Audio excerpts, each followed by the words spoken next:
Okay, so I'm the vice president of ICARA. I also work at the University of Bath within the Center for 21st Century Public Health and the Tobacco Control Research Group, where we focus on understanding commercial actors and their actions and how we can develop more structurally driven upstream drivers or approaches to addressing the harms of commercial actors and their practices. I have no conflicts of interest to declare, and as part of both of those groups, we do not accept funding from tobacco companies or other commercial organizations whose interests don't align with the improvement of health, public health.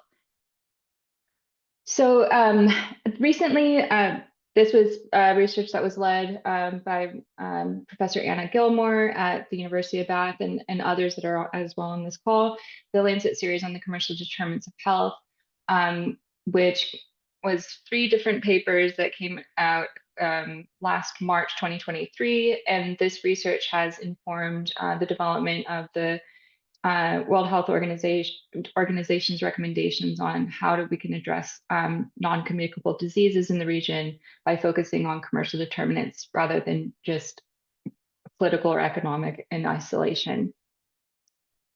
Through this work, it established a definition for understanding what we mean by commercial determinants of health, which they define as the systems, practices, and pathways through which commercial actors drive health and equity. This definition provides both an understanding of commercial actors' impact on health in both positive as well as negative terms. But as we are most of the research will demonstrate, we have 4 major industries that have contributed to the global epidemic of NCDs and other health inequalities and environmental degradation. And this includes tobacco, alcohol, ultra-processed food, and fossil fuel industries.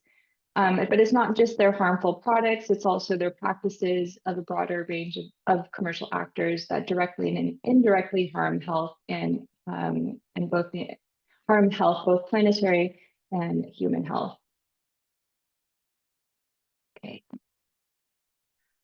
So as I mentioned, these are the 3 main commercial determinants of health, the 3 main industries that we probably most of us in this room think of. And what's important to consider in the context of research on the commercial determinants of health is their interactions and their overlaps and how their practices mutually reinforce one another and how these practices are similar across these different industries, raising questions around why we still approach their regulation in different ways. In particular, why is tobacco industry regulated in such different ways than the alcohol industry if we see similarities in their practices as well as participation mutual participation on their board of directors. Sorry, I keep getting Andy, can you send a notification for people to enter? Yeah, or is it just me? Okay. Yeah, no, I'll see. Okay. Okay, great. So the commercial determinants of health model, which is one of the papers in the Lancet series, it identifies 3 different areas through which action on health can take place. We have the commercial sector, which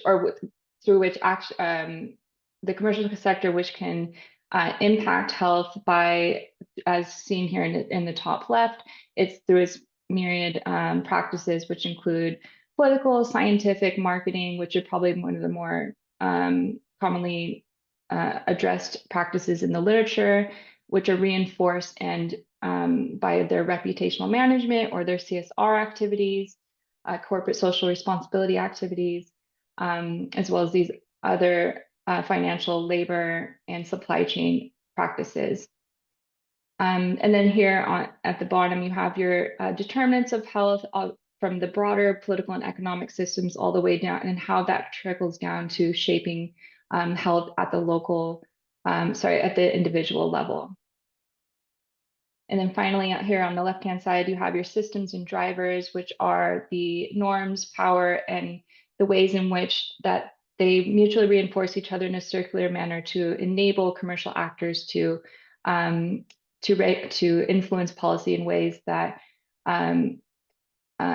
expand their resources and ability to influence governance across the globe. And a lot of this research began with understanding of commercial actors through the tobacco industry experience. Here we have decades of evidence demonstrating from their released tobacco industry documents as a result of litigation against the 7 major US tobacco companies, where they testified under oath that nicotine is not addictive, despite knowing that it was since 1953. And now we have immense resources that capture the tobacco industry in particular, their strategies and tactics as illustrated. One of the major resources for this is Tobacco Tactics at the University of Bath, where you can search by region, whatever type of theme or tactic you're interested in, as well as different companies and products. And this has been more recently expanded to include e-cigarettes, as well as front groups and third parties. So it's not just specifically the major 4 tobacco companies.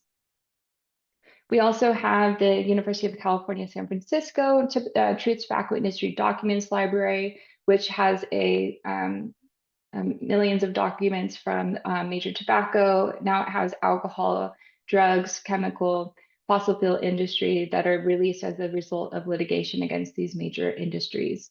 And this information feeds into reports that are produced by the World Health Organization. We also have the Global Industry Interference, Tobacco Industry Interference Index, produced by the Tobacco Tactics team, that helps us to really understand the practices on a global scale. One way in which we can address commercial determinants of health that could be applied across not just tobacco, but also these other industries, particularly alcohol, is the Framework Convention on Tobacco Control and its inclusion of Article 5.3, which requires parties to the convention to protect their health policies from tobacco industry interference and influence because of this understanding of their longstanding history of influencing public health policies to benefit the industry over the community. And what we see in the low and middle income country context is that the tobacco companies is this illustration of their ability to adapt their strategies to that context. So, for example, in India, there was a policy that requires all companies that make over so much amount of money every year that they have to donate 2% of their funds to social programs, which could be classified as a corporate social responsibility strategy. And the tobacco companies circumvented this policy, which excluded them. They were not allowed to participate by creating a third-party front group organization to operate on their behalf. They also adapt their arguments around not fully implementing policies to protect health by arguing that this is about livelihood of farmers. If you implement this policy, it's going to have a negative impact on development priorities. And as I mentioned earlier, we're seeing significant crossover in the practices of other industries, and this is the research that has since emerged around the alcohol industry in particular in Africa, Uganda, and I think this one is on Latin America. But you see that these are very similar to what we see with tobacco companies over the last several decades.